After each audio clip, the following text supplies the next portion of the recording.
ఓం నమో భగవతే శ్రీ రమణాయ. చాలా సంతోషం నాయన. ఈ మాయలో పుట్టినటువంటి ప్రతి ఒక్కరూ కూడా నేనంటే దేహము అనేటువంటి భావన ఉండి తీరుతుంది. శిశువుగా జన్మించకపోతే సత్యం తెలుసుకునేది ఎట్లా? శిశువుగా అంటే నీవు కాని దానితో నీ ఉనికిని ఏర్పరచుకుని నేనంటే పరిమితమైన దేహమని, ఈ దేహ ధర్మాలు నా ధర్మాలని, దేహం పుట్టుక నా పుట్టుకని అనుకోవటం ఈ ద్వైతంలో సహజంగా జరుగుతూ ఉంటుంది. ఇక్కడ చెప్పుకునే జ్ఞానులు అజ్ఞానులు అనే మాటలు కూడా మాయలో చెప్పుకునే కొన్ని అజ్ఞానజనితమైన మాటలు మాత్రమే. వ్యక్తిగత ఆత్మ అనుభవాలు ఉండవు. చీకట్లో ఉంటూ వెలుగుని చూడాలనుకోవటం ఎంత కష్టమో, అదేవిధంగా దేహాత్మ బుద్ధిని అట్టి పెట్టుకుంటూ ఏదో కొత్తగా స్వరూప జ్ఞానాన్ని దర్శించాలనుకోవటం కూడా అటువంటిదే. మరి ఇక్కడ అజ్ఞాని అనే పదాన్ని మనం ఏ విధంగా తీసుకోవాలి? జ్ఞాన శూన్య స్థితి అని. జ్ఞాన శూన్య స్థితి ఉంటుందా? మరి ఆత్మ అంటే ఏమిటో తెలియదు, కామస్ఫురణ అంటే తెలియదు, అసలు జీవుడికి ఎప్పటికీ తెలియదు. పాముకు తెలుస్తుందా తాడు ఒకటి ఉందని? దాని ఆధారంగా నేను వచ్చానని చెప్పి వీళ్ళందరూ అనుకుంటున్నారని తెలియదు కదా. అదే రీతిలో ఈ చిచ్చడ గ్రంథి, ఈ మాయా నేను లేనిది ఉన్నట్టుగా ఉద్భవిస్తుంది. దానికి తగ్గట్టుగానే జగత్తు కూడా పంచేంద్రియముల ద్వారా ఈ ప్రపంచాన్ని చూడటం మొదలు పెడుతుంది. ఒక కల్లో చూసినట్టు. నిజానికి ఈ జాగ్రత్త స్వప్న సుషుప్తలు మూడు కూడా కలసమమే. ఇంతకీ సత్యాన్ని ఎవరు ప్రకాశింపచేయగలరు? ఎవరూ చెయ్యలేరు. మాయలో ఎవరూ చేసే అవకాశం లేదు. అందుకని మహర్షులు ఏమంటున్నారు? అనుగ్రహము చేత ఆత్మ దానంతటది స్ఫురణమయంగా ప్రకాశించిన స్థితిలోనే నీకు నీ సహజత్వము తెలుస్తుంది. ఆ తర్వాత దగ్ధబీజ మనస్సుతో బయటికి వచ్చినప్పుడు ఇదిగో ఈ మాటలన్నీ చెప్పటం జరుగుతుంది. ఏమని? దేహాత్మ బుద్ధి కలిగినటువంటి ఈ జీవులకి, ఈ అజ్ఞానులకి దేహానికే పరిమితము. దేహం లేకపోతే నేను లేను, దేహం యొక్క మరణం నా మరణమే అనుకుంటూ ఉంటారు. అయితే నేను అంటే అనుగ్రహం చేత ఆత్మ ప్రకాశించిన స్థితిలో అది ఒక్కటే ఉంటుంది. అవధులు లేక, పరిధులు లేక అనంతంగా ప్రకాశిస్తున్న స్థితిలో చూడటానికి జీవుడెక్కడ? అన్యత్వాన్ని గుర్తించటానికి అహంకారం ఎక్కడ? అంతవరకు ఉన్న నీ దేహము, నీ సంసారము, ఈ జగత్తు, ఈ జనన మరణాలు, ఈ అవస్థాత్రయములు అన్నీ కూడా అదృశ్యమైపోతున్నాయిగా. దీని అర్థం ఏమిటి?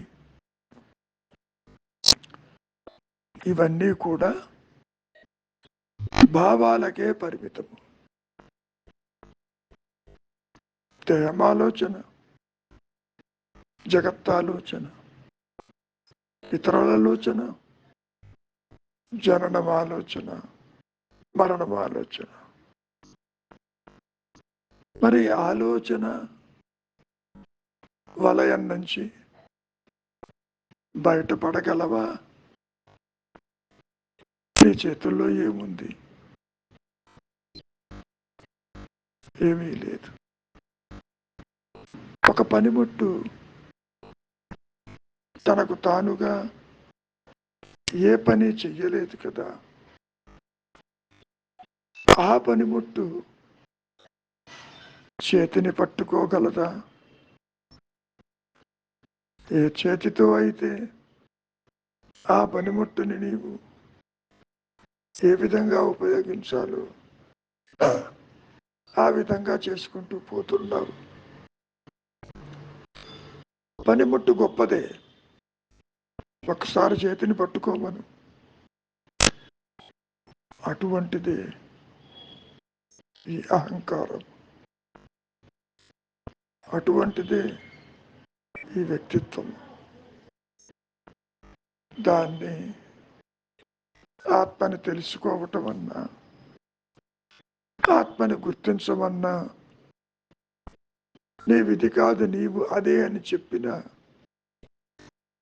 దీనికి ఆ సామర్థ్యం లేదు. దీనికే కాదు, ఈ సృష్టిలో, ఈ మాయలో ఏ ఒక్క వస్తువుకి కూడా తన ఉనికిని తానుగా గుర్తించుకోగలిగిన సామర్థ్యము లేదు. దాని అర్థం ఏమిటి? ఒకదాని మీద ఆధారపడి ఇవి ప్రకాశిస్తున్నాయి అని అర్థం.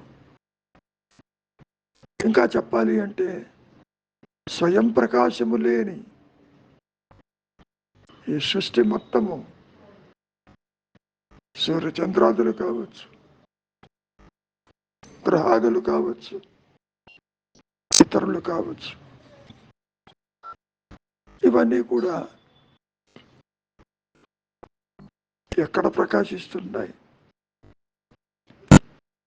ఏ స్థితిలో ప్రకాశిస్తున్నాయి? మానసిక స్థితిలో, అహంకార స్థితిలోనే ఇవి ప్రకాశిస్తున్నాయి.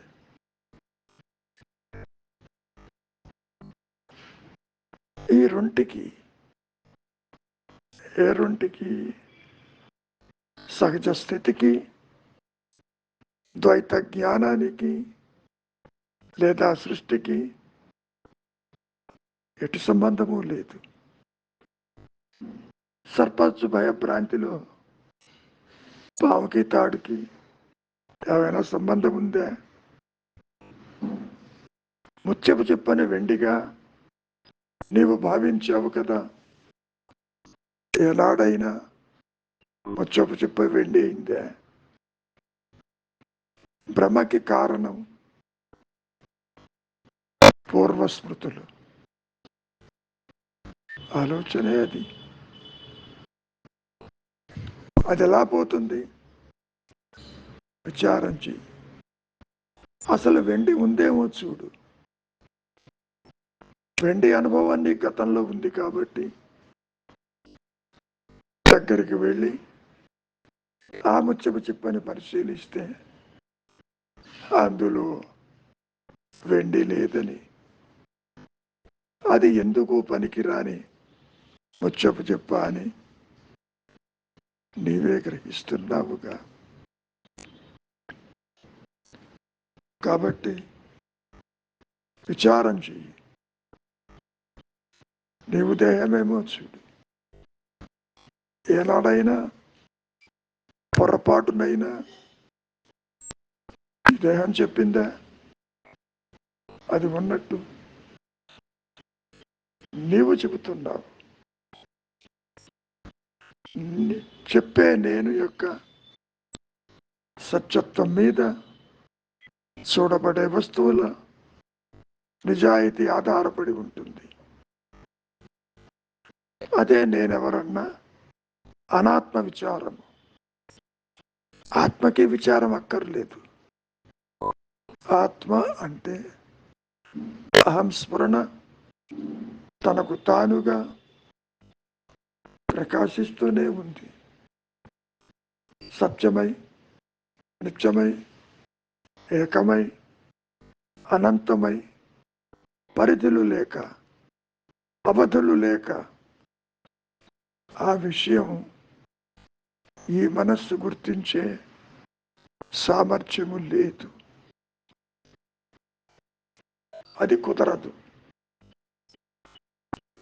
ఒక రకంగా చెప్పుకోవాలి అంటే దాని ఎదుటే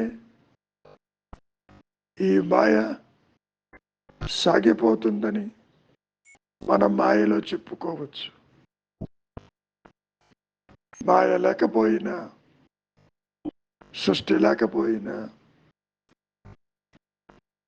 ఆత్మకి వచ్చే ఇబ్బంది లేదు. ఆ విషయం గుర్తుపెట్టుకోవాలి. కాసేపు నిద్రపోతున్నారు. అయ్యో దేహం లేదే, సంసారం కనపడటం లేదే, ఈ సృష్టి ఏమైంది, నా బాధ్యతలు ఏమైనాయి, నా రెస్పాన్సిబిలిటీ ఏమైనాయి అని ఒక్కసారైనా నీవు అనుకోగలవా? హాయిగా నిద్రపోతున్నావుగా. నిద్రలో ఉన్నది నీ సహజ స్థితి. ఏ రెండు అవస్థలు ఒకదాంతో ఒకటి కలవు. They are mutually exclusive. ఏ అవస్థకి ఆ అవస్థ సత్యముగానే ఉంటుంది. ఇంకొక అవస్థతో పోల్చినప్పుడు ఇది అదృశ్యమైపోతుంది. ఇక్కడ కూడా దేహాత్మబుద్ధి జనించినటువంటి ఈ జాగ్రత్త అవస్థలో విచారం చెయ్యవలసింది ఇక్కడే. ఇంకొక అవస్థలో నీవు విచారం చేసి నిర్ణయానికి రాలేవు. కనుక నాయన, నీవెవరివో నీవే విచారించు. ఆలోచన లేకపోయినా నీవు ఉన్నావా లేదా? ఆ ఉన్నానన్నదే అహం స్మరణ. ఆ ఉన్నానన్నదే జ్ఞానమయ స్థితి. ఆ ఉన్నానన్నదే తురీయం. ఉన్నది తురీయం, దానికి అన్యముగా ఏదీ లేదు. కానీ ఇక్కడ నువ్వు ఆత్మబుద్ధితో అంతా అన్యంగా చూస్తున్నావు. అన్యత్వానికి కారణం నీ భావనలు, నీ ఆలోచనలు. చేతనవుతుందా? ఆలోచనలు ఎవరికో చూడు. అసలు ఆలోచన అంటే ఏమిటో చూడు. అక్కడేమీ లేదే. పోనీ ఆలోచించేవాడు ఉన్నాడా? అది లేదు. దీని సారాంశం ఏమిటి? ఆలోచన తల ఎత్తకపోతే సత్యమే, అహం స్ఫురణే నీ స్వరూపంగా నిలిచి అనంతంగా ప్రకాశిస్తున్న సంగతి ఆత్మగా నీకే తెలుస్తుంది. ఆ పైన దేహం కనిపించిన, జగత్తు కనిపించిన, కనిపించకపోయినా నీకు వచ్చే ఇబ్బంది లేదు. దేహం పుట్టుక నీ పుట్టుక కాదు, దేహం మరణము నీ మరణము కాదు. నీవు అనంతుడివి. నేను ఉన్నానంటున్నావుగా, ఆ ఉన్నానన్న అహం స్ఫురణే నీ సహజత్వం. అదిగా నిలిచిపోవటమే ఈ జీవితం యొక్క మాయ యొక్క అర్థము, పరమార్థము. అంతేకాని ఎండమావుల్లో దాహం తీర్చుకుందామని పరిగెత్తిన రీతిలో ఈ మాయ నిజమనుకుని ద్వైత జ్ఞానం అంతా కూడా సత్యమనుకుంటూ పరిగెడుతున్నటువంటి ఈ మాయా నేను ఏం చేస్తుంది? దేహాలు మార్చుకుంటూ ఈ మాయలోనే పరిభ్రమిస్తూ ఉంటుంది. పునరపి మరణం, పునరపి జరణం. చివరిగా ఇటువంటిదేదీ లేదని, నేనుకి పుట్టుకే లేదని గ్రహించటమే ఇక్కడ కావాల్సింది. మంచిది. మౌనమే శరణ్యం. ఆరోగ్యం బాగుంది డాక్టర్ గారు మీకు? ఆరోగ్యం ఇప్పుడు ఎట్లా బాగుంటుందండి? అన్ని ఉన్నాయి, అన్ని అవలక్షణాలు ఉన్నాయి. అవునండి. 94 వెళ్ళిపోతున్నప్పుడు 94 అయిపోయింది కదమ్మా. 94 మరుపు, కంప్లీట్లీ మరుపు వచ్చేసింది. అంతా జ్ఞాపక శక్తి పోయింది, గుర్తుపట్టడం లేదు. చాలా ఉన్నాయి, చెప్పుకోవడానికి చాలా ఉన్నాయి.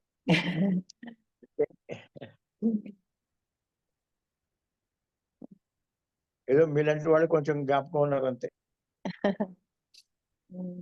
నిజంగా గ్రేట్ అండి. మీరు 94 వయసులో కూడా ఇంతగా చక్కగా వచ్చి అటెండ్ అయ్యి వింటున్నారు కదా మీరు. ఏం లాభం? No understanding properly and recognizing the things out of question and personalities ని కూడా సరిగా రికగ్నైజ్ చేయలేకపోతున్నాను దగ్గర వాళ్ళని కూడా. అలాంటప్పుడు what is use of living further? God has not given any mercy on me. He doesn't have. Correct. ఏదో నడుస్తుంది, నడవనివ్వండి. గురుగారు వచ్చారా? గురువు గారు ఈ రోజు కొంచెం లేట్ గా జాయిన్ అవుతారన్నారు. మనము ఈ టాపిక్ గురించి డిస్కషన్ చేసుకున్నాము వచ్చే లోపల.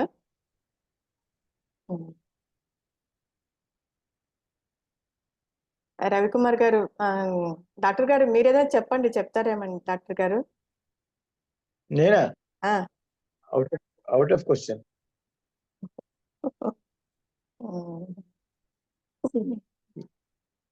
ఒక విధమైన ఇది లేదు కదా, రెగ్యులర్ థింకింగ్ లేనప్పుడు ఎట్లా మాట్లాడగలుగుతాను? కరెక్ట్. రవికుమార్ గారు చెప్తారా మీరు?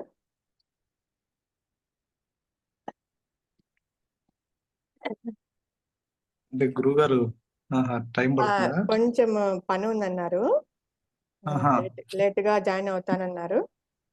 పని అయిపోతే తొందరగా జాయిన్ అవుతానని చెప్పారు. మీరు కొంచెంసేపు చెప్పండి. శ్రీనివాసరావు గారు ఉన్నారు, ఆయన కొంచెంసేపు చెప్తారు. టాపిక్ ఒకసారి చూస్తున్నా.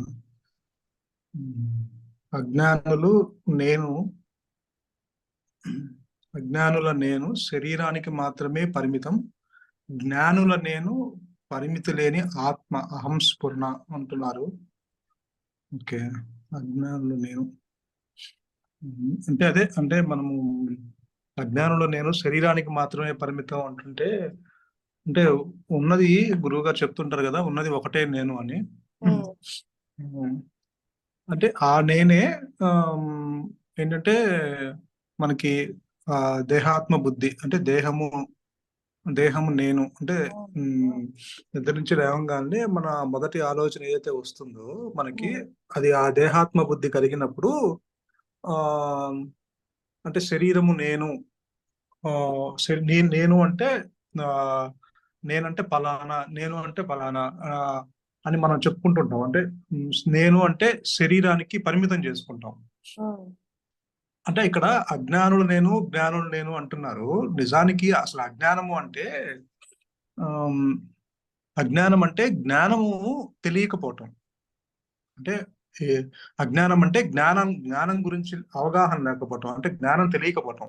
అంటే అంటే ఇక్కడ ఏం చెప్తున్నారంటే జ్ఞానులు నేను, పరిమితి లేని ఆత్మ అంటున్నారు. అంటే జ్ఞానులు నేను, అజ్ఞానులు నేను అంటూ ఏముండదు, ఉన్నది ఒకటే నేను. కాకపోతే ఏంటంటే అజ్ఞాని అని ఎందుకు చెప్తున్నారంటే అక్కడ ఆ జ్ఞానం గురించి ఒక అవగాహన లేదు కాబట్టి అజ్ఞానం అంటున్నాం. సో అంటే జ్ఞానం అనేది తెలియకపోవటం, అంటే ఆత్మ తెలియకపోవటం కాబట్టి అక్కడ జ్ఞాని అంటున్నాము, అజ్ఞానం అంటున్నాము. తెలిస్తే అది జ్ఞానము అంటున్నాము. అంటే ఆ అజ్ఞానంలో నేను శరీరానికి అక్కడ మళ్ళీ ఏమంటారంటే అజ్ఞానంలో నేను శరీరానికి మాత్రమే పరిమితం అంటున్నారు. అంటే అంటే ఎవరైతే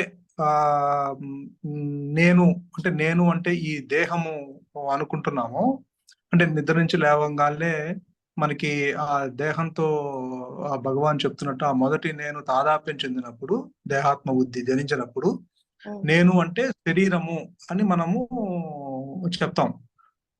అంటే ఇక ఆ దేహాత్మ బుద్ధి జనించిన తర్వాత ఇక మనసులో ఇక సంకల్పాలు, ఇతరులు, కోరికలు, వాసనలు ఇవన్నీ వస్తుంటాయి అన్నమాట. దాన్ని అంటే అక్కడ ఇప్పుడు అక్కడ అజ్ఞానం నేను శరీరానికి మాత్రమే పరిమితము, జ్ఞానం నేను అంటే మళ్ళీ ఇక్కడ ఏమంటారంటే ఈ జ్ఞానుల నేను పరిమితి లేని ఆత్మ అహంస్ఫురణ అంటున్నారు. అహంస్ఫురణ అనేది మనకి అవగాహన లేదు కాబట్టి, అహంస్ఫురణ అంటే మనకి దాని గురించి తెలియదు కాబట్టి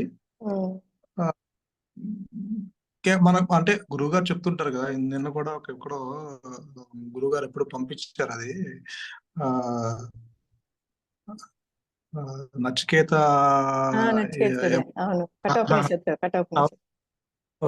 కఠోపనిషత్తులో చూసా అనమాట. అక్కడ కూడా అధ్యయనం చేయటం వల్ల కానీ, బుద్ధి కుశలత వల్ల కానీ, అపారమైన పాండిత్యం చేత కానీ ఈ ఆత్మజ్ఞానం పడదు. ఆ ఆత్మ ఎవరిని వర్ణిస్తుందో, ఎవరిని ఎన్నుకుంటుందో అతడి చేతే ఆత్మ పొందబడుతుంది. అంటే ఆత్మజ్ఞానం తెలుసుకోవాలనుకుంటున్న వాడిలోని ఆత్మే తన నిజస్వరూపాన్ని అతడికి తెలియజేస్తుంది అన్నారు. అంటే గురువు గారు చెప్తుంటారు కదా, మనకి కరెక్ట్ గా అది ఆ సెంటెన్స్ అక్కడ ఏదైతే ఆ కఠోపనిషత్తులో వాళ్ళిద్దరు సంవాదం, నచికేత యముడి సంవాదం జరిగిందో అది రోజు గురువు గారు అదే చెప్తుంటున్నారు. అనుగ్రహం వల్లనే అది ఆత్మ తెలియబడుతుంది కానీ అది వేరే మన మనసుతో కానీ, ఇంద్రియాలతో కానీ, లేకపోతే మన బుద్ధితో కానీ లేకపోతే ఇంకా ఏ ఉపాధులు ఉంటే ఆ ఉపాధులతో కానీ దాన్ని తెలుసుకోలేము. ఎందుకంటే దానికి దీనికి ఎటువంటి సంబంధం లేదు కదా. గురువు గారు చెప్తుంటారు కదా, అంటే దానికి ఆత్మకిను రెండిటికి ఎటువంటి వారధి లేదు, దెర్ ఇస్ నో కనెక్షన్ అని చెప్తుంటారు కదా. దాంట్లో పర్ఫెక్ట్ గా దాంట్లో ఎలా చెప్పారో సేమ్ యాజ్ ఇట్ ఈస్ గురుగారు చెప్పినవే ఉన్నాయి అన్ని. అవును కరెక్ట్ గా ఉంది. 99% దాంట్లో యాజ్ ఇట్ ఈస్ అట్లనే ఉంది. అవునవును, అసలు కరెక్ట్ గా అది మనం గురువు గారి కేవలము ఆ అనుగ్రహం అనే పదం చెప్తున్నారు కదా రోజు గురువు గారు. అంటే ఆ ఆత్మ తనకు తాను అదే ఆత్మ ఏదైతే అహంస్ఫురణ ఉన్నదే అహంస్ఫురణ కాబట్టి అది తనకు తాను రివీల్ చేసుకోవాలి. అవును, అప్పుడు ఆ అనుగ్రహం చేతనే అది తెలియబడుతుంది తప్ప ఈ మనము ఇటుపక్క ఈ మనస్సుతో కానీ, అసలు ఈ ఆలోచనలతో కానీ, ఈ అన్యత్వంతో కానీ అసలు దీని గురించి అసలు మనం తెలియదు. ఎందుకంటే ఉన్నది ఒకటే నేను కదా. అది ఉమ్, కూడా ఇక్కడే చెప్తాను. అందుకంటే అజ్ఞానం నేను, జ్ఞానం నేను. అందుకే ఎందుకంటే అట్లా విడదీస్తున్నారంటే, ఇప్పుడు ఉంటే అజ్ఞానం ఉంటుంది, లేదంటే జ్ఞానం ఉంటుంది. అంటే జ్ఞాన స్థితిలో అసలు ఏమీ ఉండదు. ఇటు పక్క అజ్ఞానం ఉంటే జ్ఞానం తెలియబడదు. ఉమ్, అందుకని ఆ విధంగా ఆ డిఫరెన్షియేట్ చేస్తున్నారు. కానీ నిజానికి ఉన్నది ఒకటే నేను. అంటే ఉమ్, ఆ ఆ, మనము ఈ మనస్సుతో అస్సలు తెలియబడదు. అది అసలు ఇంపాసిబుల్. అది ఎందుకంటే ఇప్పుడు మనస్సు మనము మనస్సుతో సుఖ దుఃఖాలు అనుభవిస్తున్నాము, అన్యత్వం చూస్తున్నాము, వాసనలు, రాగద్వేషాలు, ఇష్టాయిష్టలు, ఇవన్నీ మనము ఇవన్నీ మనకి అనుభవంలోకి ఉన్నాయి. ఇవి ఉన్నంత కాలము అది తెలియబడదు. ఉమ్, అంటే ఆ మనస్సుతో నువ్వు ఈ మనస్సు లోపల ఏదైతే నీకు ఆలోచనలు వచ్చి వాటెంబట పరిగెడుతున్నంత కాలము ఉమ్, మనం బాహ్యంగానే వెళ్తాం తప్ప అది అంతర్ముఖం అవ్వదు. అంటే అంటే నా ఉద్దేశం అంటే మనస్సులో మనం ఏదైతే చలనము కానీ ప్రకంపనలు కానీ లేకపోతే ఏదైతే మనకి దాన్ని గ్రహిస్తూ దాని వెంబట వెళ్తున్నామో ఆ సహజంగా ఉన్న దానికి దూరంగా వెళ్ళిపోతున్నట్టే. ఇంకా ఉమ్, అంటే ఏ ఆలోచన మనకి ఏది జరిగినా సరే, ఇప్పుడు మనం మాట్లాడినా, విన్నా, చూసినా, మనస్సు ద్వారా నువ్వు ఏదైతే నువ్వు గుర్తించి దాని వెంబట పరిగెడుతున్నంత కాలము అది నీకు తెలియబడదు. అసలు ఇంపాసిబుల్. ఉమ్, అంటే ఉంటే ఇది ఉంటుంది, లేకపోతే అది ఎప్పుడు అది అది అది ఉంది సహజంగానే. అది మనం సిద్ధించి ఉంది, ఆత్మ జ్ఞానం సిద్ధించి ఉంది, కానీ అది తెలియబడదు. ఉమ్, ఎందుకంటే మనం ఏంటి, ఈ మనసులో వచ్చే ప్రతి ఆలోచన వెంబడి మనం పరిగెడుతూనే ఉన్నాం బాహ్యంగా. దాన్ని పట్టుకొని ఆలంబనం చేసుకొని ముందుకెళ్తున్నంత కాలము ఇది తెలియబడదు. ఉమ్, ఎప్పుడైతే నువ్వు అంటే మనమే నిర్ణయించుకోవాలి, నీకు ఇది కావాలా, లేకపోతే అంటే నువ్వు బాహ్యంగా వెళ్తున్న కొద్దీ నీకు సహజత్వానికి దూరంగా వెళ్తున్నావు కాబట్టి, సో ఏది వచ్చినా నీకు ఆత్మని అది అది దాని గురించి తెలియబడదు. అంటే నువ్వు ఆ అటు కావాలా, ఇటు కావాలా, ఉమ్, నీకు నువ్వు అంత బాహ్యంగా వెళ్ళకు తెలియదు కాబట్టి నువ్వు దానికి దూరంగా అవుతున్నావు కాబట్టి ఏది కావాలో మనమే నిర్ణయించుకోవాలంటే నీకు భగవంతుడికి దగ్గరగా వెళ్ళాలా, దూరంగా వెళ్ళాలా. నువ్వు మనసుతో ఏ ఆలోచనలు పట్టుకున్నా, నువ్వు ఏది చేసినా, ఏ కర్మ ఆచరించినా, ఏ తీర్థయాత్రలు చేసినా అది అసలు భగవంతునికి ఎటువంటి సంబంధం లేదు. అది తెలియబడదు. ఎప్పుడైతే మనం అంతర్ముఖంగా ఆలోచనలు లేని స్థితిని మనం అలవాటు చేసుకుని దానికి దగ్గరగా ఉండగలిగితే అది కొంచెం భగవంతునికి దగ్గరగా, ఆ మూలానికి దగ్గరగా తీసుకెళ్ళినప్పుడు ఆ నిశ్చల స్థితిలో గురువు గారు చెప్తున్నప్పుడు అది తనకు తాను అది ప్రకటించుకుంటుంది. హంస్ఫురణ తనకు తాను ప్రకటించుకుంది ఉంటుంది కాబట్టి ఆ అనుగ్రహం చేత అప్పుడు మాత్రమే తెలియబడుతుంది. కానీ సో ఎప్పుడే ఈ దేహము నేను అనుకొని మనము ఎప్పుడైతే బాహ్యంగా మనం అడుగులు వేస్తున్నామో అది ఎప్పటికీ తెలియబడదు. కాబట్టి ఉన్నది ఒకటే నేను. మనము బాహ్యంగా వెళ్తున్నామా, అంతర్ముఖంగా వెళ్తున్నామా అనేది ఇక్కడ ఇంపార్టెంట్. ప్రాపంచిక విషయాలు అదే భగవాన్ కూడా చెప్తుంటారు కదా, అంటే వీలైనంత వరకు ప్రాపంచిక విషయాలు జోలికి వెళ్ళకుండా నీ మనస్సుని గనక నువ్వు అభ్యాస వైరాగ్యాల చేత గాని లేకపోతే ఇంకోటి చేత గాని వీలైనంత వరకు నువ్వు మనస్సుని అనుకునుగా పెట్టుకోగలిగితే అది నువ్వు ఎక్కడైనా దాన్ని నువ్వు ఎక్కడున్నా సరే నువ్వు వనవాసాలకు వెళ్ళక్కర్లేదు, తీర్థయాత్రకు వెళ్ళక్కర్లేదు. నీ మనస్సును కనుక నువ్వు అనుకువగా పెట్టుకోగలిగితే మాత్రము నువ్వు ఎక్కడ ఉన్నా కూడా నీ భగవంతుడికి దగ్గరగా నువ్వు ప్రయాణిస్తున్నట్టే అని చెప్తుంటారు. అంటే వీలైనంత వరకు ఆ ప్రాపంచిక విషయ వాసనల జోలికి వెళ్ళకుండా రాగద్వేషాల వెంబటి, అంటే రాగము వద్దు, ద్వేషము వద్దు అంటారు. అంటే ఒకళ్ళ మీద నీకు రాగము, ఇష్టము వద్దు, అయిష్టము వద్దు అంటారు. నువ్వు ఎవరైనా ద్వేషించారనుకో, సరే వాళ్ళ మీద ద్వేష భావన వద్దు అంటారు. నిన్ను పొగిడారనుకో, ఇష్ట భావన కూడా, అంటే ప్రశంసలు విమర్శలు కూడా అంటే సమభావంగా నువ్వు తీసుకోగలిగితే కనుక ఆ విధంగా నువ్వు మనసుని కొంచెం ఆ అభ్యాస వైరాగ్యాచ అనుకువగా పెట్టుకొని అంతర్ముఖము అవుతున్న కొద్దీ, అంటే ఆ భగవంతునికి దగ్గరగా వెళ్లే కొద్దీ అప్పుడు అది తనకు తానుగా రివీల్ చేసుకుంటుంది. అప్పుడు మాత్రమే ఆ అనుగ్రహం చేత అది తనకు తానుగా ప్రకటించబడుతుంది. సో అప్పటిదాకా మనకి మనస్సు అంటే, అదే నాకు అనిపిస్తుంది అంటే, సో ఇప్పుడు ఒక ఆలోచన వచ్చింది, ఏదో దాన్ని పట్టుకొని ముందుకు వెళ్తున్నాము. సో దీనివల్ల మనకేంటి ఉపయోగము అంటే, ఇది మన భగవంతుని దూరం చేస్తుంది తప్ప దగ్గర చేర్చదు. సో మనము మనస్సులో ఇంకా అంటే మన మనస్సులో ఏదైతే మనం ఆలోచనలు కానీ లేకపోతే ఇంకోటి ఏదైనా సరే మనము విషయాలు కానీ, ప్రాపంచిక విషయాలు కానీ, లేకపోతే వస్తువుల మీద అయిష్టాలు కానీ, రాగద్వేషాలు కానీ, ఏది బయటకు వచ్చినా సరే, ఎందుకంటే దాన్ని మనం గుర్తిస్తున్నాం కదా, లోపల ఉన్న విషయాలు కానీ ఏదున్నా మనం గుర్తించగలుగుతున్నాం కాబట్టి, ఆ గుర్తించి అంటే దాని వెంబట పరిగెత్తకుండా, సో దీన్ని గుర్తించి దాన్ని మనం పట్టుకొని ఏలాడుతూ ముందుకు వెళ్తున్నాం కాబట్టి, ఇది మనల్ని ఖచ్చితంగా దీనివల్ల నాకు నష్టమే తప్ప లాభం లేదు అన్న మనం ఒక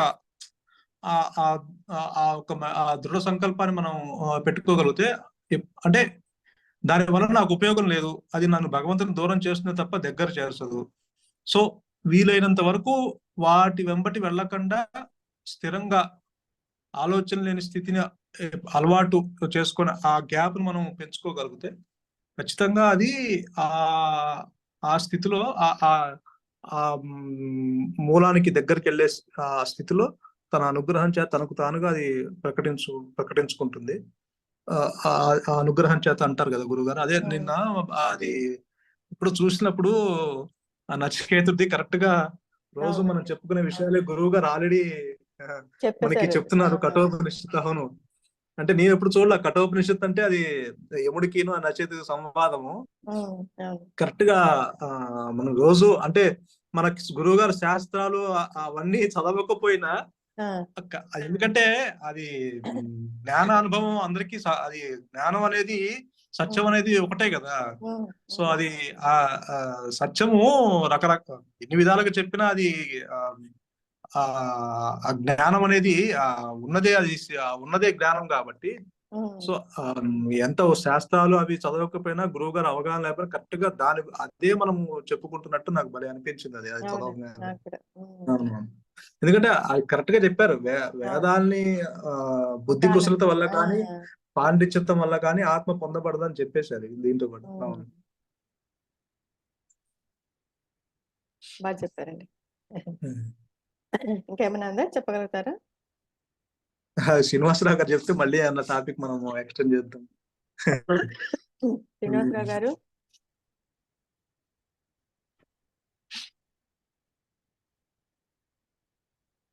మీట్లో ఉన్నారండి.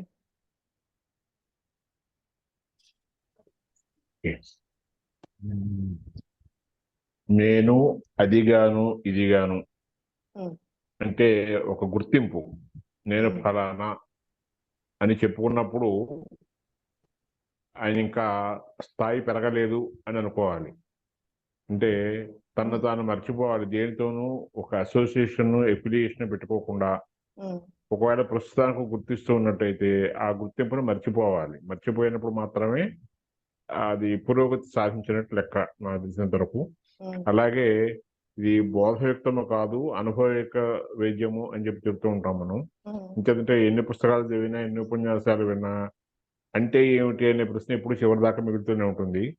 అలా కాకుండా ఉండాలంటే ఆ విచారం, అది ఆత్మవిచారం అనండి, అనాత్మ విచారం అనండి, మనం చదువుకున్న దాన్ని, విన్నదాన్ని, శ్రవణం మనం చేస్తుంటున్నారు కదా, స్టెప్ బై స్టెప్ పెంచుకుంటూ వెళ్ళినట్లయితే ఆ విషయం బోధపడుతుంది. అప్పుడు అనుభవయుక్త వైద్యం అవుతున్న తర్వాత ఎప్పుడు మన డిసోసియేట్ అయితే, ప్రస్తుతానికి అసోసియేషన్ లో ఉన్నాము.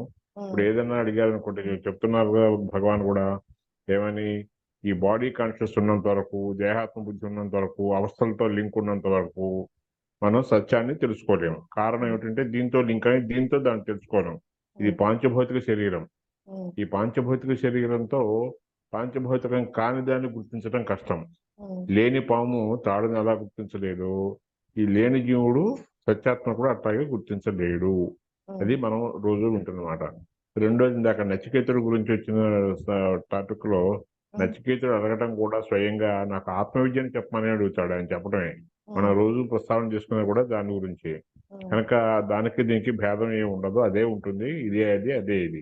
భగవద్గీతలో అదే చెప్పారు, యోగ వాసిష్ఠంలో అదే చెప్పారు, త్రిపుర రహస్యంలో అదే చెప్పారు. ఎక్కడ చూసినా ఇది తప్ప ఇంకోటి లేదు. ఇంకేదంటే ఉన్నదే అది, లేనిదే ఎక్కడి నుంచి పట్టుకు చెప్తారు ఎవరైనా? తెలిసిన వాళ్ళందరూ ఒకటే చెప్తారు, సత్యం అన్నది ఒకటే ఉంటుంది తప్ప వేరుగా ఉండదు. భూమి గుండ్రంగా ఉందనే చెప్పాల్సింది ఎవరు చెప్పినా, అది సత్యం. అలాగే సూర్యుడు తూర్పు ఉదయిస్తాడు, అది సత్యం. మీరు చెప్పినా నేను చెప్పినా అదే చెప్పాలి. అని చెప్తే ఏ గ్రంథాలు చదివినా, ఏ శాస్త్రాలు చదివినా, ఏ మతం అంటే అది రిలీజియస్ గా కావచ్చు, లేకపోతే అభిమతం కావచ్చు, ఎవరైనా సరే అభిప్రాయం చెప్పేటప్పుడు అది తప్ప ఇంకోటి చెప్పడానికి లేదు. ఇంకేదంటే అదే సత్యం. సత్యం చెప్పేటప్పుడు దానికి ఇంక వేరే మార్పులు ఉండవు. కనుకనే మీరు కఠోపనిషత్తు విన్నా, రమణ భగవాన్ మాటలు విన్నా, మన గురువు గారి మాటలు విన్నా అన్ని కూడా ఒకేలాగా అనిపిస్తాయి మనకి. ఇంకైతే అది సత్యము. తర్వాత దీని నుంచి మనం ఈ గుర్తింపు దేంతోనో దానికి గుర్తించుకుంటూ పోతాం, నేను ఫలానా అని. ఈ గుర్తింపు ఎప్పుడైతే నశించిపోతుందో, ఐడెంటిఫికేషన్ ఎప్పుడైతే పోతుందో, అప్పుడు ఈ ఇండివిజువల్ వ్యక్తిగతమైనది సమిష్టితో కలిసిపోయి విశ్వాత్మతో విశ్వ చైతన్యంగా తను రూపొందుతాడు. ఇది అదే ఒకటే, నాకు దానికి తేడా లేదు, అదే నేను, నేనే అది అనే భావన తీవ్ర వైరాగ్యం ద్వారా బాధపడుతుంది. దానికోసం ఇవన్నీ కూడా టూల్స్ లాగా ఉపయోగపడతాయి. ఇవన్నీ ఇండికేటర్స్ మాత్రమే అని చెప్తున్నారు కదా రోజు మనకి. ఈ పుస్తకాలు చదివినా, సత్సంగం విన్నా, ఏం చేసినా కూడా అక్కడ దాకా తీసుకెడతాయి. దాంట్లో మనం ఇది చేస్తున్నది. పొద్దున్న ఎవరో ఒక ఆయన చెప్తుంటే విన్నాను, ఒకసారి వింటాం కాదు, 100 సార్లు వినాలి, ఇంకా అంతకన్నా ఎక్కువ సార్లు మననం చేయాలి, ఇంకా అంతకన్నా ఎక్కువ సార్లు నిజ చేయాలి. ఒకసారి చేస్తే సరిపోదని. మన ఊరికి ఒకసారి 15 నిమిషాలు 30 నిమిషాలు వినేసి ఈ పూటకి అయిపోయి మళ్ళీ రేపు వచ్చినప్పుడు చూద్దాం అనుకునే పరిస్థితిలో ఉంటే ముందుకు వెళ్ళటం కష్టం. ఒకే దాన్ని పదే ఎన్నిసార్లు వినగా ఇప్పుడు మనం ఎప్పుడో చిన్నప్పటి నుంచి ఉంటున్నాం భగవద్గీత ఘంటసాల గారిది. ఆ శ్లోకాలు అలవోకగా వచ్చేస్తాయి. ఆ మ్యూజిక్ కొట్టంగానే సినిమా పాటలు అలా గుర్తుపెట్టుకున్నాము చిన్నప్పుడు విన్నవి. ఈ భగవద్గీత శ్లోకాలు అట్లాగే గుర్తుకొస్తాయి, అట్లా విశ్వసనామం అట్లాగే గుర్తొస్తుంది. ఇది కూడా అలా గుర్తు రావాలంటే దానంత ఎక్స్పోజర్ దీనికి ఇస్తున్నామో మనం ఇవ్వట్లా, తెలుసు మనకి. లేదంటే మనం కూడా చిన్నప్పుడు ఇది పిల్లలు హై స్కూల్లో అక్కడ కాలేజీలో నోట్స్ ఎట్లా రాసుకుంటారు, మనం కూడా నోట్స్ రాసుకుంటే మన మేడం సరోజ మేడం రాస్తూ ఉంటారు ఉన్నది విన్నట్టు. అలాగే మనం కూడా ఏదో మనకు తెలిసిన పాయింట్లన్నా గుర్తుకున్న, ఇప్పుడు మనం మాట్లాడుకున్న ఏవైతే ఉన్నాయో వాటిని ఏదో బుక్ లో 2 లైన్లు రాసుకుంటూ ఉంటే ఏ రోజు ఏ ఆలోచన వస్తే ఆలోచన వచ్చినట్టు ఏదో కంఠస్థం చేసే పద్యాలు ఎలా రాసుకుని చదువుకుంటాం అట్లా రాస్తూ ఉన్నట్టయితే అది మళ్ళీ చూసుకుంటూ ఉంటే సినాప్సిస్ నోట్స్ లాగా తప్పకుండా అవి ఇదైపోతుంటాయి. మనం వినగా అది తప్ప ఇంకోటి మాట్లాడలేం, ఇంకో కొత్త విషయం రాలేదు, ఇంకో కొత్త మాట చెప్పలేము. ఇంకేంటంటే మనకున్నదే లిమిటెడ్ అండర్స్టాండింగ్, వొకాబులరీ, సబ్జెక్ట్ ఏదైనా కానివ్వండి. ఆ కారణంగా అదే రిపీట్ అవుతూ ఉంటాయి. ఉన్నది అదే, ఇంకంత మించి కొత్తగా చెప్పడానికి ఉండదు. కాబట్టి పదే అది వస్తుంటుంది, దాన్నే మనం వెళ్ళివేస్తుండాలి. అదే మనం ఇంటర్నలైజ్ అయిపోవాలి బాడీలో. దాన్ని నరనరాన జీర్ణించుకోవటం అంటారే. శంకరాభరణ సినిమాలో కనుక వెళ్తే ఆ పిల్లవాడు వెళ్ళి ద్వారబంధం పుట్టుకోగానే ఆయన సాపాసావన్నీ వినపడుతూ ఉంటాయి అన్నమాట. ఆ మరి ఎక్కడ తాకినా అదే రావాలన్నమాట. ఒక శరీరం మీద చేయబెట్టినా అదే పలకాలి, గోడ మీద చేయబెట్టిన అదే పెట్టాలి, కుర్చీలో కూర్చున్నా గబుక్కన ఎక్కడ సౌండ్ రావాలి. విశ్వనాథ్ గారు బాగా చూపించాడు. ఆ పద్ధతిలో మనకు కూడా ఎప్పుడు ఎక్కడ ఏం మాట్లాడి చివరి తీసుకెళ్ళి అక్కడే ముడి పెట్టాలి. అప్పుడు ఇంటర్నలైజ్ అవుతుంది అది. అది దానికోసం పట్టుబడాలి, దానికోసం ఎక్కువసేపు వినాలి, ఎక్కువసేపు చదవాలి, అందులోనే మునిగి తేలుతూ ఉండాలి అదే సబ్జెక్ట్ లో. మిగతా కార్యక్రమాలు జరుగుతుంటాయి, అసలు చేయరు ఎవరు. అన్నం వండుకుంటాం, తింటాం, ఆఫీస్ పని చేసుకుంటాం, పిల్లలకి పాఠాలు చెప్పాలంటే హోంవర్క్ చేయిస్తారు, అన్నీ ఉంటాయి. ఇది మీ ఖాళీ సమయంలో ఎప్పుడు అవకాశం దొరికితే అప్పుడు చేస్తుంటాం. రెండోది అవస్థకి మధ్యన ఆలోచన మధ్యన ఉండేటువంటి విరామ సమయమే ఆలోచన లేని, ఎరుపుతో కూడిన ఆలోచన లేని మానసిక స్థితి ఆత్మ అని అన్నారు కదా. ఆత్మస్థితి, సహజ స్థితి అంటున్నారు. కాబట్టి దాన్ని నిడివి పెంచాలి. విరామ సమయం ఏదైతే ఉందో ఆలోచన మధ్యన దాని గ్యాప్ పెంచుకుంటూ పోవాలి. మొదట్లో 1 నిమిషంతో మొదలుపెడతాం, 2 నిమిషాలు, అదే గంటలు, 1 నిమిషం చాలు, అంతకుమించి ఎక్కువ అక్కర్లేదు, దాన్ని పెంచుకుంటూ వెళ్తాం. అలవాటు పడిపోయి దాని రుచి ఎరిగిన తర్వాత ఇంకా ఎక్కువ టైం ఉందాం అనిపిస్తుంది. క్రికెట్ మ్యాచ్ చూసేవాడు ఎట్లా చూస్తాడు, పాత సినిమా చూసేవాడు ఎట్లా చూస్తాడు, ఎవరికి ఏది టేస్ట్ బట్టి. అలాగే ఇది కూడా ఒకేసారి 40 నిమిషాలు కూర్చోవాలి, 20 నిమిషాలు కూర్చోవాలని సంకల్పం చేయకుండా ఎంతసేపు కూర్చుంటే అంతే, గ్యాప్ లోకి బయటకు వచ్చేస్తాం, మళ్ళీ మొదలు పెడతాం, మళ్ళీ బయటకు వస్తాం, మళ్ళీ లోపలికి వెళ్తాం. అట్లా వెళ్తుంటే సాగా కొంచెం దాన్ని నిడివి పెంచుకుంటూ వెళ్తాం. అంటే అవస్థకి విభజన. అంటే నిద్ర లేవడానికి, మెలకువకి, జాగ్రత్తకి, నిద్రకి మధ్యలో లేచేటప్పుడు పొద్దున్న లేవంగానే వెంటనే లేవద్దు, నిదానంగా లేవండి అని చెప్తారు గురువు గారు. అక్కడ టైం పెంచాలి. అంటే 2 అవస్థలకు మధ్య టైం పెంచడం, 2 ఆలోచనలు. అక్కడే మౌనం పాటిస్తాం. ఊరికి మనం మౌనంగా ఉంటే ఏవో వస్తూనే ఉంటాయి. వచ్చింది మళ్ళీ పోతుంటుంది. అలా మొదలుపెడుతూ ఉంటే మెల్లగా ఆ నిరూపించుతుంటే అదే ఆత్మస్థితిని దాంట్లో ఎక్కువసేపు ఉండడానికి చేతనం అవుతుంది. దానికి ప్రాక్టీస్ ఇంతకు మించి వేరే మార్గం లేదు అనే యొక్క. సో ఇందాక అందులో స్టేటస్ లో చెప్పిన దానికి దీనికి ఏమిటంటే, ఈ అజ్ఞానం అన్నది విడిగా ఏం లేదు, ఉన్నది జ్ఞానం అంటాం కదా. మనకి ఏదైతే తెలియదో, తెలియని పోర్షన్ ఆఫ్ జ్ఞానం, అది మాత్రమే అజ్ఞానం. అంతేగాని అజ్ఞానం అంటూ విడిగా లేదు. ఈయనకి ఎంత మటుకు తెలుసో ఆ తెలియని భాగం ఏదైతే ఉందో ఆ తెలియని భాగాన్ని అజ్ఞానం ఉంటుంది. అది కూడా ఒకసారి ఇప్పుడు స్టేటస్ లో పెట్టినట్టు గుర్తు గురువు గారు. అదేమ్మా. ఓకే, దట్స్ ఆల్ యువర్ అన్నారు. అదే అంటే ఆత్మ గురించి మనకి కాబట్టి మనం అది దాన్ని అజ్ఞానం అనుకుంటాం. ఎందుకంటే ఏదైతే జ్ఞానం తెలియని పోర్షన్ మనకు అందరికీ ఎక్కడ ఉందో మనకు తెలియదు కనుక అది అజ్ఞానం చెప్పంటారు కదా, అది జ్ఞానమే. రెండో గురువు గారు చెప్తుంటారు, మీకు అర్థమైందా అని అంటే, అడిగేవాడు లేడు చెప్పేవాడు లేడు అని చెప్పంటారు. ఆ పద్ధతిలో చెప్పేవాడు లేడని, నాకు లేదని తెలియటం ఒకటి జ్ఞానమే కదా. నాకేం తెలియదు, చెప్పడానికి ఏమీ లేదు అంటున్నా కదా. ఆ లేదని తెలిసింది ఏమిటి? అదే జ్ఞానం. అంతేగాని అది అజ్ఞానం కాదు. లేదని తెలియటం కూడా జ్ఞానం. నాకు అన్ని తెలుసు అన్నవాడు పూర్తి జ్ఞాని. జ్ఞానం అన్నవాడు అంటే నాకేమీ తెలియదు అన్నవాడే జ్ఞాని అని చెప్పంటారు. ఆ విషయం వాడికి తెలిసిందిగా. నాకు తెలియదు అన్న సంగతి తెలిసిందంటే వాడు గొప్ప జ్ఞాని. వాడికి చెప్పడం చాలా ఈజీ, తొందరగా అర్థం అవుతుంది వాడికి. గురుగారు అదే చెప్తుంటారు, ఎవరో వాళ్ళ పిన్ని గారు ఎవరో మాకు మోక్షం వస్తుంది అది వస్తుందంటే, నీకే తొందరగా వస్తుంది, నేనే అవి చదువుకోలేదు ఇది చదువుకోలేదంటే చెప్పారు. అన్ని తెలిసిన వాళ్ళకి రకరకాల వస్తుంది, శాస్త్రవాసన, లోకవాసన అవన్నీ చెప్పారు కదా. అవన్నీ ఉండి పాపం ప్రతిదానికి అక్కడికి వెళ్ళాలి ఇక్కడికి వెళ్ళాలి, అది చేయలేదు ఇది చేయలేదు, ఇదే బుర్ర తెలియస్తుంటుంది. వాడు ఏం చేయలేదు. ఏమీ తెలియని వాడికి చాలా సుఖం అనమాట. అంటే ఇది అన్మోల్డెడ్ క్లే లాగా అనమాట. ఇప్పటికే అది మట్టి మధ్య ఎలా కావాలంటే అలా షేప్ చేసుకోవడం ఈజీ అనమాట. అలా ఓకే అమ్మా. బాగా చెప్పారు సార్. గురువు గారి అనుగ్రహం ప్రసాదం. అంటే ఇక్కడ మనకి ఏదొచ్చినా మీరు చెప్తారు, చెప్పండి మీరు. లేదండి లేదు, ఇందాక శ్రీనివాసరావు చెప్పినట్టు మనకి ఎంత వింటున్నా కూడా ప్రతిరోజు వింటున్నాం, సత్సంగం వింటూనే ఉన్నాము, కానీ మనకి ఆ ఒకటే కాదు, చాలా బుద్ధికి వింటున్నాం, ఏది గుర్తుండదు. గుర్తుండే కారణం మనం చేయట్లేదు. బుద్ధికి ఎక్కట్లేదు మనకి. ఆ బుద్ధికి మనకి వెంటనే మనకి అది సిచ్యువేషన్స్ వచ్చినప్పుడు ఆన్ ద స్పాట్ లో మనకి ఆ బుద్ధికి తల ఎక్కుతేనాక అప్పుడు మనం అది వర్కౌట్ అవుతుంది అని అనిపిస్తుంది అండి. అంటే నాకు ఎలా అనిపిస్తుంది అంటే అండి, అంటే ఇప్పుడు ఇప్పుడు ఆత్మ గురించి ఇప్పుడు గురువుగా ఒక అవగాహన అయితే మనకి ఏర్పడింది, కానీ ఆత్మ గురించి మనకి తెలియదు కదా. సో అంటే ఇప్పుడు నేను మాట్లాడుతున్నా, ఏది మాట్లాడినా రవి మాట్లాడుతున్నాడే కానీ దానికి భగవంతుడికి సంబంధం లేదు కదా. నా నుంచి ఏది వచ్చినా సరే, ఆలోచన వచ్చినా లేదా మీద మనం మాట్లాడుకుంటున్నా, అవగాహన పెంచుకున్నా, అది బుద్ధికి వచ్చినా దాని వివేకంతో మనము కొంచెము ఏది విచక్షణ వివేకంతో దాన్ని మనము మంచి చెడు గ్రహించినా సరే, ఏది చేసినా సరే, ఈ ఈ పేరు అంటే ఈ రవికి వచ్చిన ఆలోచనలేగా ఇవన్నీ.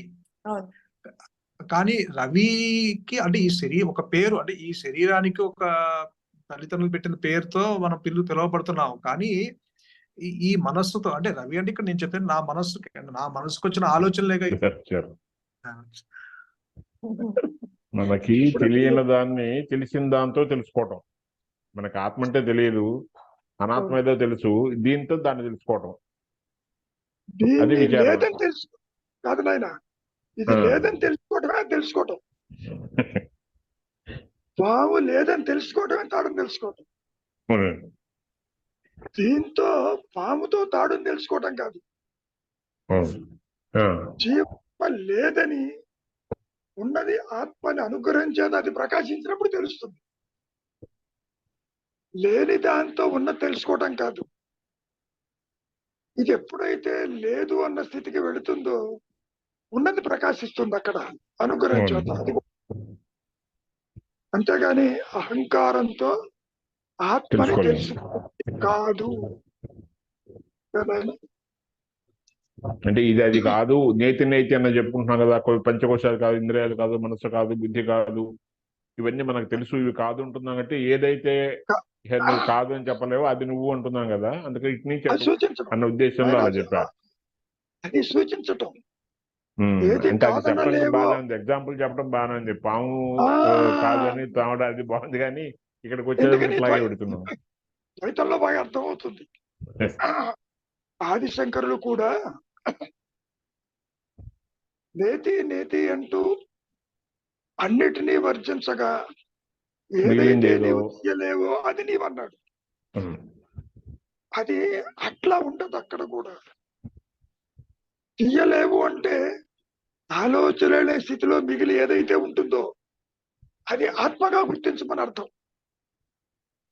ఎన్ని చెప్పుకున్నాను ఆయన, అనుగ్రహంతో అది ప్రకాశించాల్సిందే.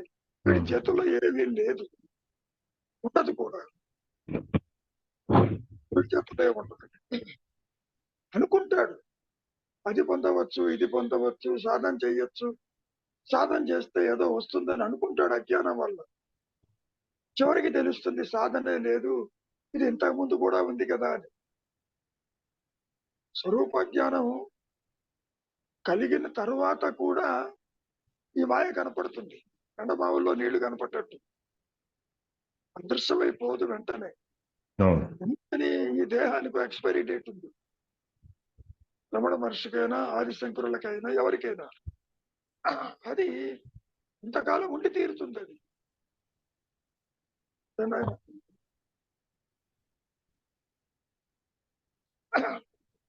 ఇంకేమైనా ఉందా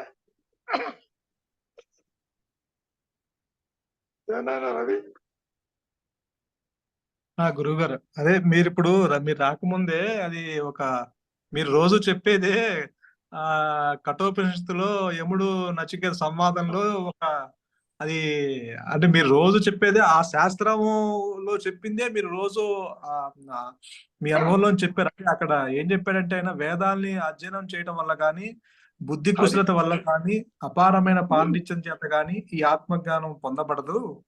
ఆ ఆత్మ ఎవరిని వరిస్తుందో, ఎవరిని ఎన్నుకుంటుందో అతడి చేత ఆత్మ పొందబడుతుంది. అంటే ఆత్మజ్ఞానం తెలుసుకోవాలనుకున్న వాడిలోని ఆత్మ తన నిజస్వరూపాన్ని అతనికి తెలియజేస్తుంది అని చెప్పారు. అతన్ని అట్టి పెట్టి కాదు, తన స్వరూపంగా ప్రకాశిస్తుంది. అవునవును, తెలియజేస్తుందంటే మళ్ళీ ఇదిగో నువ్వు ఉండు, నువ్వు దేహం కాదు అంటే ఆత్మ అట్లా చెప్పదు. కాబట్టి ఎందుకు పెట్టాను ఈ ఉపనిషత్ వాక్యము? నా అనుభవం ఉంది అక్కడ, మీరందరూ ఒకసారి పరిశీలిస్తారని పెట్టాను. అవునవును గురువు, మీరు చెప్పడం వల్ల మాకు ఇంకా అది కొంచెం తొందరగా బోధపడింది. శాస్త్రం చెప్పినట్టే ఉండే ధర్మరాజు చెప్పినట్టు కాదు కాదు రైరా. యమధర్మరాజు ధర్మరాజు ఇద్దరు కూడా ఒకటే. అదే ధర్మపాలకులే. యమధర్మరాజు డోంట్ థింక్ చిట్టగా చేస్తాడంటే యమధర్మరాజు అది తక్కువ చేసి చూడద్దు ఆయన.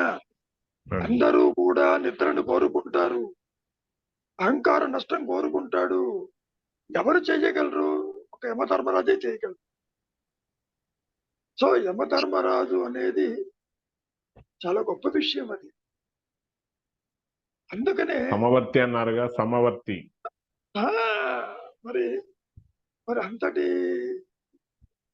అసలు ఏ విధంగా చెప్పుకోవాలి అంటే, ఎందరూ ఎన్నో విషయాలు చెప్పలేదు నాచికేతుడికి చెప్పాడు. జ్ఞాని చాలా కూడా ప్రలోభాలు పెట్టి అది వద్దన్న తర్వాత అప్పుడు ఎందుకని ఇస్తాను వరాలని ఇచ్చి ఇస్తాను అంటే కాదు కాదు, అదే కావాలి. That is the greatness of Nachiketa సంవాదం.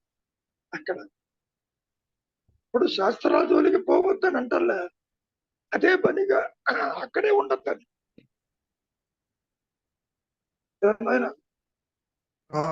పద్మజ ఇంకేమైనా ఉందా? పద్మజ గురువు గారు ఏమ్మా? అదే గురుగారు, అది యాక్చువల్గా నేను నచికేతుడిది కఠోపనిషత్తు 10 years ముందర విన్నాను గురుగారు, అది హిందీలో విన్నాను, బట్ అప్పుడు అర్థం కాలేదు గురుగారు అది. మరి తెలుగులో విన్నావు కాబట్టి అదే. అది ఎందుకు పెట్టారు అంటే ఉమ్. నా అనుభవానికి రిఫ్లెక్షన్ గా ఉంది అది. అవును గురుగారు, కరెక్ట్ గా ఉంది. నేను చెప్పే ప్రతి మాట అక్కడ ఆయన చెబుతున్నాడు. మీరు చెప్పినట్లే ఉంది అది. మహర్షి చెప్తున్న మాటలే ఉన్నాయి అక్కడ. ఏ కర్మల వల్ల గాని, యాత్రల వల్ల గాని, పుణ్యక్షేత్రాల వల్ల గాని కుదరదు. చివరికి ఏమన్నాడు, అనుగ్రహము చేత త్రిపురాలస్యంలో కూడా ఇదే ఉందమ్మా. ఎక్కడ ప్రకాశించదలిస్తే అది డిసైడ్ చేస్తుంది. ఎందుకు చేస్తుందని ఎవ్వరికీ తెలియదు. ఏ రమణ మహర్షికి ఎందుకు రావాలి, మిగిలిన వాళ్ళకి ఎందుకు రాకూడదని nobody can question that. That is the prerogative of the Almighty. Almighty అంటే ఆ సూపర్ కాన్షియస్. సర్వాన్ని నడిపిస్తున్నప్పుడు దానికి ఆ మాత్రం స్వేచ్ఛ ఉంటుందమ్మా. ఎందుకు చేస్తుంది అనేది మనం చెప్పలేము. నువ్వు అడిగితే చెయ్యదు. చూడండి, అడిగితే చేసేది కాదు. ప్రహ్లాదుడు అంతటి వాడే నాకు మోక్షాన్ని ఇవ్వమంటాడు. కాదు కాదు, నువ్వు రాజ్యపాలన వెళ్ళాలి, you continue for some more time అన్నాడు. అది కథే కావచ్చు, కానీ అనుగ్రహం అంటేనే ఆత్మ, అనుగ్రహం అంటేనే సూపర్ కాన్షియస్నెస్, అనుగ్రహం అంటేనే దైవం, అనుగ్రహం అంటేనే గురువు, అనుగ్రహం అంటేనే నీ సహజత్వం. అది బయట నుంచి రాదు, లోపల నుంచే ఉప్పెల్లాగా వస్తుందమ్మా. అది నీ ప్రయత్నంతో కాదు, అది కూడా గుర్తుపెట్టుకో. నేనేదో సాధన చేశాను, ప్రాణాయామం చేశాను, మంత్ర జపం చేశాను, మౌనానికి వచ్చాను, అంతర్ముఖం అయినాను, శరణాగతి అయినాను, నువ్వు ఎన్ని అనుకున్నా ఇవన్నీ వేషాలేను అంటారు. అని తెలుసు, higher power knows what you are. ఏమా? అదే అప్పుడప్పుడు చెబుతూ ఉంటా, 35 మార్కులకి పాస్ అవ్వాలంటే 3 మార్కులు రాస్తే 33 మార్కులు వేయదు, 34 వేస్తే ఒక మార్కేసి పాస్ చేస్తుంది. అట్లా మనం గ్రేస్ మార్క్ అంటుంటాం. గ్రేస్ మార్క్ అంటేనే పాపం చాలా బాగా రాశాడు, ఎక్కడో పొరపాటు పడి ఉంటుంది, లెట్ హిమ్ పాస్ హిమ్. కాబట్టి మీరు చేసే ప్రతి పని, ప్రతి అవుట్లుక్ ఆ సూపర్ కాన్షియస్ ఫోల్డ్ లో ఉంటుందమ్మా. Everything is recorded by it, otherwise it won't. అంటే ఆ గ్రేస్ మార్కులు సంపాదించుకోవడంలో ఉంది అంతే. మనం సంపాదించడం అనేది దానికి తెలుసు, నీకు ట్రైనింగ్ ఇస్తుంది ఎలా గ్రేస్ రావాలి. అదే it is the self knowledge everything. అది మనకు అర్థం కాదు స్టార్టింగ్ లో. నేను చేస్తున్నాను అనుకుంటావు, నువ్వు చేసేది ఏది ఉండదు అక్కడ. ఇప్పుడు సూర్యుడు ప్రకాశిస్తున్నాడు అనుకుంటాడా? లేదు. గ్రహాలు తిరుగుతున్నాయి అనుకుంటాయా? లేదు. దేహం పనిచేస్తుంది అనుకుంటుందా? లేదు. నువ్వు అనుకుంటున్నావు నేను పని చేస్తున్నా, నువ్వేమి చెయ్యలేదు. చాలా క్రిటికల్ గా ఉంటుంది తల్లి. అందుకనే నువ్వు విచారం చెయ్యి, శరణాగతి పొందు, అది చూసుకుంటుంది. నిజంగా నువ్వు విచారం చేస్తున్నావా, నీలో వైరాగ్యం ఉందా లేదా అనేది అది డిసైడ్ చేస్తుంది. నిన్ను ఉంచాలా, తుంచాలా, పెంచాలా, దట్ విల్ డిసైడ్. సర్వాన్ని నడిపించే సృష్టి ఈ ఒక్కటే చేస్తుంది, అదే చేస్తుంది. జీవుడు అసమర్థుడు, జీవుడు ఒక పనిముట్టు, జీవుడికి స్వతంత్రం లేదమ్మా. He cannot do anything. అజ్ఞానం వల్ల అనుకుంటాడు, నేను చేస్తాను, చేయలేడు. కాబట్టి అనుగ్రహం అంటే అహంస్మరణ, అనుగ్రహం అంటే తురీయం. అది 4th స్టేట్ కాదు, అది that is only real state. ఇప్పుడు నీవు అనుభవిస్తున్నటువంటి జాగ్రత్త స్వప్న సుషుప్తలు మూడు కూడా దృశ్యాలు బ్రహ్మ గురుగారు. ఇవి అదృశ్యమైపోతాయి. చూచే నేను ఒకటే ఉంటుంది. ఆ ఒకటి చూడకపోతే తను తాను చూస్తుంది. సింపుల్ గా తన్ను తాను చూడటం అనేది రియలైజేషన్. ఇప్పుడు నీవెవరిగో తెలుసుకో అంటే సామాన్య